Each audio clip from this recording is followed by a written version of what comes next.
6টা থানা ফেনী জেলাতে, সকল থানার সকল পোস্ট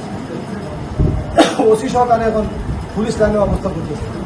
আমি মনে করি এখানে জামাত ইসলামের যারা নেতৃবৃন্দ আছেন তারা যেভাবে তারা অতন্ত্র হওয়ার মতো থাকার কারণে আমি মনে করি ফেনী জেলা রক্ষা পেয়েছে। বিশ্ববিদ্যালয়ে ডিগ্রি নিয়েছি, আমি কলেজ শিক্ষকতা করার যে সুযোগ আমাদের তো 97% বন্ধু হচ্ছে সুখে দুঃখে আপদ বিপদে যদি আমরা থাকতে পারি।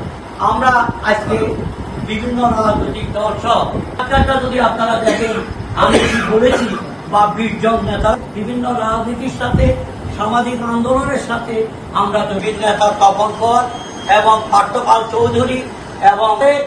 দাঁড়িয়ে বলতে হবে